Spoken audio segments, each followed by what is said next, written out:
Hello दोस्तों, कैसे हैं आप सभी। उम्मीद है आप सभी बहुत ही अच्छे होंगे। तो आज विद्युत चुंबकीय प्रेरण का ये हमारा चौथा वीडियो है, जिसमें आज हम लोग बहुत ही इम्पोर्टेंट टॉपिक के बारे में बात करने वाले हैं, जो है प्रेरण कुंडली का संयोजन। ठीक है, तो प्रेरण कुंडली का संयोजन जिसमें हम दो उसमें प्रकार होते हैं, श्रेणी क्रम संयोजन और समांतर क्रम संयोजन। तो इन दोनों टॉपिक को आज हम यहाँ पे क्लियर करने वाले हैं। तो चलिए दोस्तों, देखते हैं अपने टॉपिक पे। तो हम देखेंगे सबसे पहले प्रेरण कुंडली का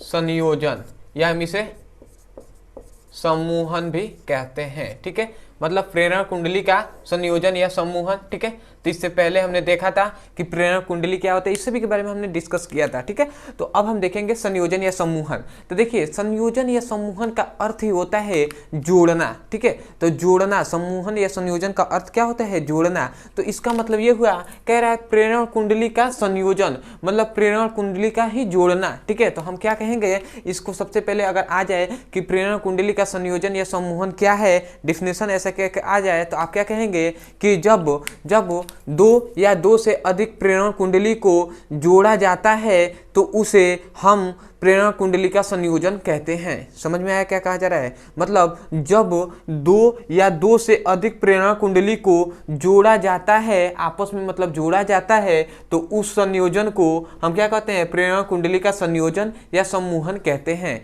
तो मैं इसका लिखवा दे रहा हूं, उसके बाद हम देखेंगे इसके दो प्रकार होते हैं, पहले श्रेणी क्रम संयोजन और उसके बाद दूसरा होता है समांतर क्रम संयोजन। तो उन दोनों को देख लेते हैं। तो इसका डिफिनेशन हम ये लिख देंगे कि जब दो या दो से अधिक प्रेरण कुंडली को आपस में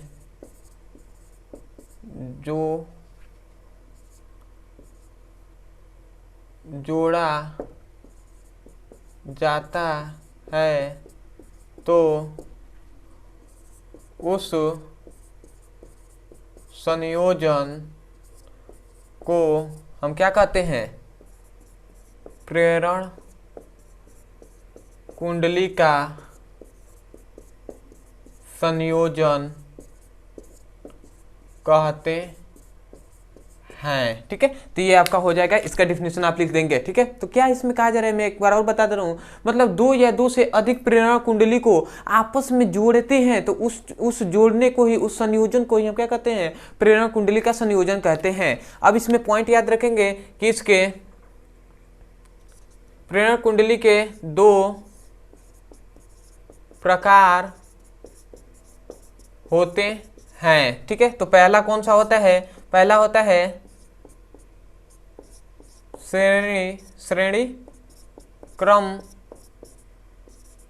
संयोजन। ठीक है, तो पहला होता है श्रेणी क्रम संयोजन, या हम कहते हैं इसे किसी बुक में दिया है श्रेणी संयोजन। ठीक है, तो उसका मतलब यही हुआ, मतलब श्रेणी क्रम संयोजन में याद रखेंगे कि इसका मैं इसका मैं फिगर बना दे रहा हूं, उसके बाद हम गणना करेंगे। उससे पहले मैं आपको फिगर बना के और उसके बाद इसका डिफिनेशन बताऊंगा, उसके बाद हम गणना करेंगे। ठीक है, तो इसका फिगर कैसे बनता है, तो याद रखेंगे इसका फिगर बनता है जैसे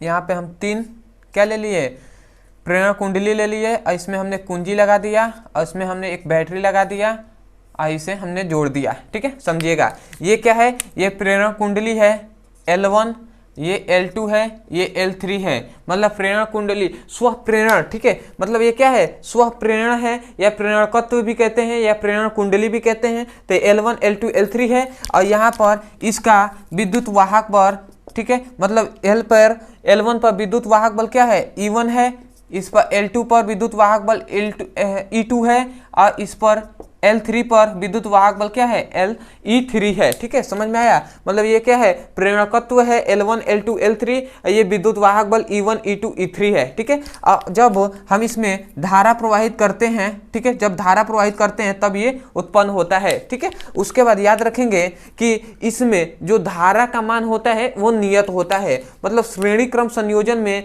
जब धारा प्रवाहित करते हैं तो इसमें भी धारा सामान्य होगा, इसमें भी धारा सामान्य होगा, इसमें भी धारा सामान्य होगा। मतलब क्या होगा, यहाँ पर भी धारा ई होगा, सॉरी आई होगा, यहाँ पर भी आई होगा, यहाँ पर भी आई होगा। तो इसका डिफिनीशन हम यही से कहेंगे कि जब, ठीक है, समझिएगा, मतलब इसमें क्या होता है, इसमें धारा जो आई होता है वह नियत होता है। नियत मतलब क्या, कभी बदलता नहीं है, मतलब एक सामान्य होता है, इस पर समान, इस पर समान, इस पर समान। तो हम इसका डिफिनीशन क्या कहेंगे कि जब दो या दो से अधिक प्रेरण कुंडली को, जब दो या दो से अधिक प्रेरण कुंडली का ऐसा संयोजन, संयोजन मतलब क्या, ऐसा जोड़ जिसमें क्या हो, धारा का मान नियत हो, उसे श्रेणी क्रम संयोजन कहते हैं। समझ में आया क्या कहा जा रहा है, एक बार और सुनिए। जब दो या दो से अधिक प्रेरण कुंडली का ऐसा संयोजन जिसमें धारा का मान नियत हो, उसे हम क्या कहते हैं, श्रेणी क्रम संयोजन कहते हैं। तो उम्मीद है दोस्तों आपको अच्छे से समझ में आ गया होगा कि हम क्या कह रहे हैं, श्रेणी क्रम संयोजन का डेफिनेशन। तो समझिए, एक बार और मैं बता दे रहा हूं, आप लिखिए, ठीक है, क्योंकि लिख लीजिएगा, ठीक है, इसको लिखवाऊंगा नहीं। ठीक है, बस इतना याद रखेंगे कि श्रेणी क्रम संयोजन में धारा का मान नियत होता है। मतलब इसमें भी I1, इसमें भी सॉरी I, इसमें भी I, इसमें भी I। ठीक है, तो इसका हम डिफिनीशन क्या कहेंगे, तो एक बार और बता दे रहा हूं क्या कहेंगे श्रेणी क्रम संयोजन में। तो आप कहेंगे दो या दो से अधिक प्रेरण कुंडली का ऐसा संयोजन जिसमें धारा का मान नियत हो, उसे श्रेणी क्रम संयोजन कहते हैं। तो ये आपका हो गया श्रेणी क्रम संयोजन। अब हम देखेंगे इसका गणना। ठीक है, अब हम सिंपल से इसकी गणना करेंगे। इस बात को याद रखेंगे कि श्रेणी क्रम संयोजन में जो क्या होता है, धारा का मान नियत होता है। ठीक है, अब हम देखेंगे, सिंपल से लिखेंगे गणना। ठीक है, चलिए अब गणना देखते हैं। तो सबसे पहले हम कहेंगे श्रेणी क्रम संयोजन में कुल विद्युत वाहक बल। कुल विद्युत वाहक बल क्या है, E1 E2 E3 है ना। तो हम लिखेंगे, हम यहाँ पे लिखेंगे कुल विद्युत वाहक बल। ठीक है, कुल विद्युत वाहक बल। तो हम जानते हैं कुल विद्युत वाहक बल क्या होता है, E = E1 + E2 + E3 हो जाएगा। ठीक है, कुल विद्युत वाहक बल E1 E2 E3 जब तीनों को जोड़ देंगे तो क्या हो जाएगा, कुल विद्युत वाहक बल निकल जाएगा। और आप कितने भी विद्युत वाहक बल, मतलब जितने प्रेरण कुंडली लेंगे, ये कोई जरूरी नहीं है कि मैंने 3 लिया है, आप 4 भी लेकर बना सकते हैं, कोई दिक्कत नहीं है। तो इसलिए मैंने डैश डैश दे दिया कि जितने कुंडली, मतलब आप प्रेरण कुंडली लेंगे उतना विद्युत वाहक बल हो जाएगा। ऐसे हमने समीकरण फर्स्ट ले लिया। ठीक है, इसको हमने समीकरण फर्स्ट मान लिया। ठीक है, उसके बाद हम जानते हैं, उसके बाद आप लिखेंगे कि हम जानते हैं, क्या हम जानते हैं कि जो विद्युत वाहक बल होता है, विद्युत वाहक बल E = -L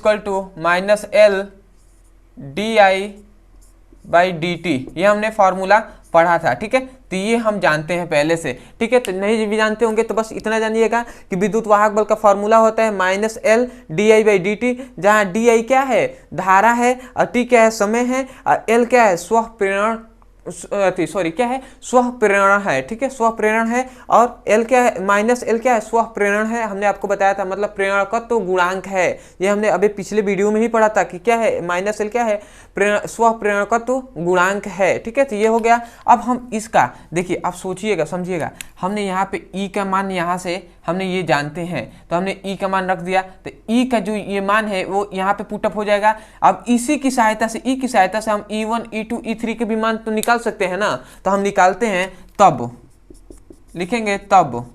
ठीक है, और तब लिखेंगे E1, तब लिखेंगे E1 = अब E1 = क्या हो जाएगा, जान रहे हैं कि माइनस, ठीक है, माइनस यहाँ पर L1 हो जाएगा। L1 के लिए निकाल रहे हैं तो E1 के लिए, तो E1 के लिए क्या हो जाएगा, L1 और di/dt हो जाएगा, di/dt हो जाएगा, क्योंकि हम जानते हैं धारा का मान सभी में नियत है, तो I रख दिए। ठीक है, इसको हम समीकरण, इसको सेकंड, इसको थर्ड, अब इसके वजह से I2 का equal to minus L2 di/dt हो जाएगा। इसको समीकरण 4 मान लेंगे। फिर से इसी की सहायता से E3 का भी मान निकालेंगे, EL3 di/dt। ठीक है, ये 5 हो गया। ठीक है, समझ में आ रहा है? मतलब E की सहायता से हमने E1, E2, E3 को मान लिया। E1 के लिए हमने देखिए L1 लिया है, E2 के लिए L2 लिया है, और E3 के लिए L3 लिया है। और सभी में जानते हैं धारा का मान नियत होता है, इसलिए धारा DI लिया है मतलब। ठीक है, उसके बाद तब हम थोड़ा सा यहाँ पे जगह तो नहीं बच पा रहा है। ठीक है, तो चलिए हम देखते हैं इसमें ही, इसको समीकरण यहाँ पे फर्स्ट मान लेते हैं, यहाँ पे भी थोड़ा सा देख लेते हैं। ठीक है, अब देखिए जब यहाँ पे इतना हो गया, अब देखिए यहाँ पे हम देख रहे हैं E1 E1 E2 E3। अब हम इन चारों का मान मतलब समीकरण सेकेंड, थर्ड, फोर्थ, 5 इन सभी चारों का मान हम इसमें समीकरण फर्स्ट में रखेंगे तो क्या हमें प्राप्त होता है, इसे हम देखते हैं। ठीक है, तो एक काम करते हैं, थोड़ा सा मैं इस फिगर को क्या करूं, इस फिगर को मैं मिटा दे रहा हूं। ठीक है, और यहाँ से मतलब आप इसको नोट कर लीजिएगा। ठीक है, मैं रिक्वेस्ट करता हूं आपसे कि इस मतलब इतना तक हो गया है, इसके आगे मतलब यहाँ पे नहीं हो पाएगा, इसलिए मैं कह रहा हूं आपसे। ठीक है, कि इस फिगर को आप मतलब नोट कर लीजिए, यहाँ पे मैं पीछे बना दे रहा हूँ। ठीक है, तो आप, मैं इसको मिटा रहा हूँ, आप स्क्रीनशॉट ले सकते हैं। ठीक है,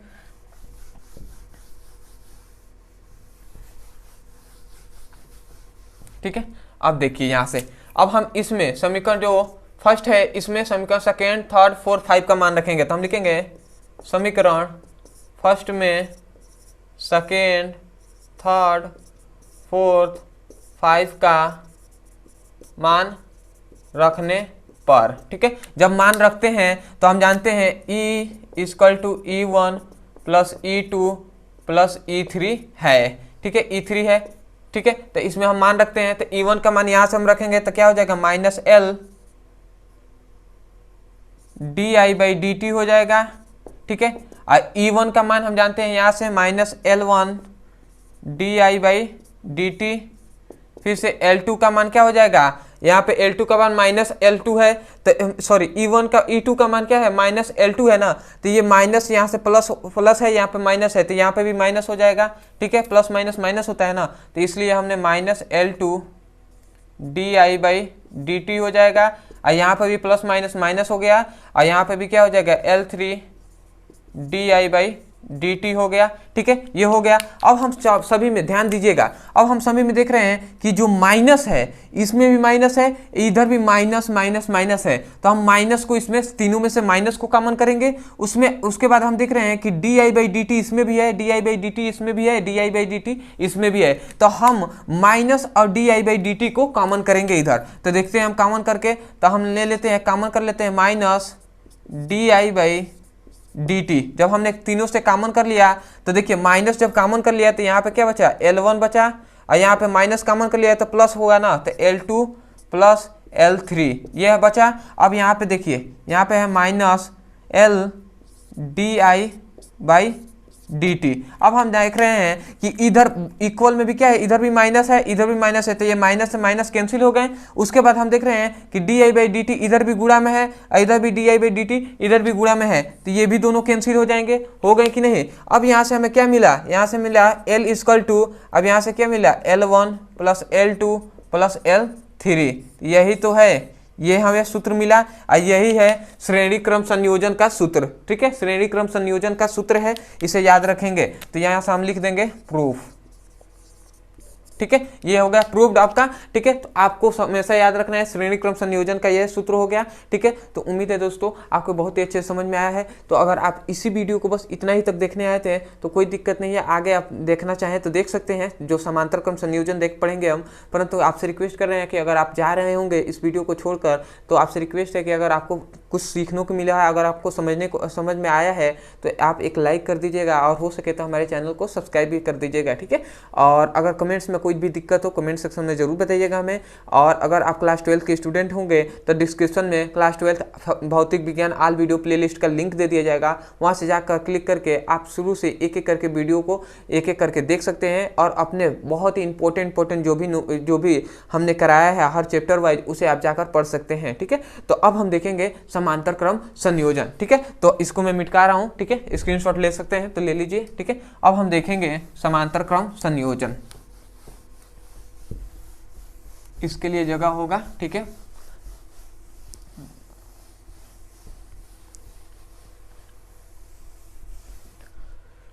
दूसरा हम देखेंगे समांतर क्रम संयोजन। ठीक है, समांतर क्रम संयोजन या इसे किसी बुक में क्या दिया है, समांतर संयोजन भी दिया है। ठीक है, तो इसका मतलब ये हुआ, इसका फिगर हम पहले बनाते हैं उसके बाद डिफिनेशन करेंगे। ठीक है, तो इसका फिगर कैसे बनता है, ठीक है देखिएगा, इसे बहुत लोग प्रतिरोध की तरह बना लेते हैं, तो प्रतिरोध की तरह नहीं है, ये क्या है, प्रेरण कुंडली है। ठीक है, और इसका फिगर देखिए इस प्रकार बनता है, प्रतिरोध की तरह, इस तरह रेजिस्टेंस की तरह ऐसे ऐसे मत बना लीजिएगा। ठीक है, ये अलग है, ये अलग है। ठीक है, तो याद रखेंगे। उसके बाद हम इसको क्या कर लेते हैं,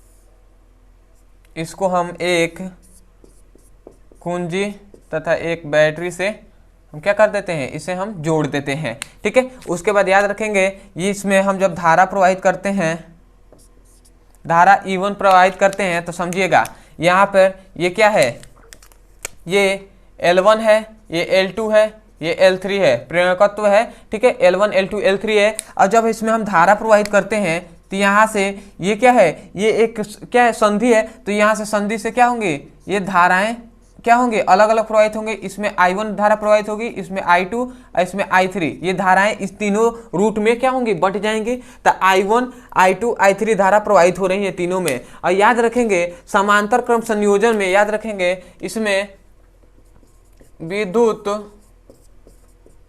वाहक बल मतलब E क्या होता है, नियत होता है। मतलब विद्युत वाहक बल जो E होगा इसमें नियत होगा, किसमें, समांतर क्रम संयोजन में। मतलब इसका मतलब ये हुआ कि इसमें विद्युत वाहक बल E है, इसमें भी विद्युत वाहक बल E है, इसमें भी विद्युत वाहक बल क्या है, E है। जबकि हमने श्रेणी क्रम संयोजन में पढ़ा था तो उसमें क्या था, उसमें धारा नियत था। ठीक है, इसमें क्या हो गया, विद्युत वाहक बल नियत है। ठीक है, तो इतना आपको फिगर समझ में आ गया होगा। ठीक है, अब इसमें हम परिभाषा इसका क्या कहेंगे, तो हम कहेंगे कि दो या दो से अधिक प्रेरण कुंडली का ऐसा संयोजन जिसके प्रत्येक कुंडली पर या कह सकते हैं प्रत्येक बिंदु पर विद्युत वाहक बल का मान नियत हो, उसे हम समांतर क्रम संयोजन कहते हैं। समझ में आया क्या कहा जा रहा है, सुनिए समझिए और लिखिए। ठीक है, क्योंकि आप क्लास 12 के स्टूडेंट है, आपको मतलब लिखना तो आना ही चाहिए। ठीक है, अब वैसे मैं बोल रहा हूँ, जैसे मैं बोल रहा हूँ वैसे लिखेंगे, आपको फुल टू फुल मार्क्स मिलेगा। ठीक है, तो आप क्या कहेंगे, मतलब कहेंगे ये क्या है, प्रेरण कुंडली है, तो देखिए हमने 3 लिया है, आप 4 5 कैसे भी ले सकते हैं। ठीक है, तो हम कह रहे हैं कि दो या दो से अधिक प्रेरण कुंडली का ऐसा संयोजन जिसके प्रत्येक कुंडली पर क्या हो, विद्युत वाहक बल का मान नियत हो, उसे ही हम क्या कहते हैं, उस क्रम को हम क्या कहते हैं, समांतर क्रम संयोजन कहते हैं। तो उम्मीद है आप लिख लिए होंगे। मतलब बस इतना ध्यान रखना है कि समांतर क्रम संयोजन में विद्युत वाहक बल का मान नियत होता है और श्रेणी क्रम संयोजन में विद्युत धारा का मान नियत होता है, सॉरी प्रेरित धारा का मान नियत होता है। ठीक है, उसके बाद आप ध्यान दीजिएगा। ठीक है, तब अब लिखेंगे तब, अब यहां से हम गणना करेंगे। ठीक है, ठीक है, गणना। ठीक है, तो अब हम जानेंगे कि मतलब समांतर क्रम संयोजन में मतलब लिखेंगे कुल विद्युत धारा, किसमें, मतलब समांतर क्रम संयोजन में कुल विद्युत धारा। तो विद्युत धारा क्या है, विद्युत धारा I equal to I1 plus I2 plus I3। ठीक है, इसको हम समीकरण फर्स्ट मान लेंगे। ठीक है, समझ में आ रहा है, मतलब हमने कुल विद्युत धारा निकाला था, तो विद्युत धारा E equal to E1 plus E2 plus E3 हो गया। ठीक है, समीकरण फर्स्ट ले लिए। अब तब हम जानते हैं, अब यहाँ से लिखिएगा, समझिएगा। ठीक है, तब लिखेंगे हम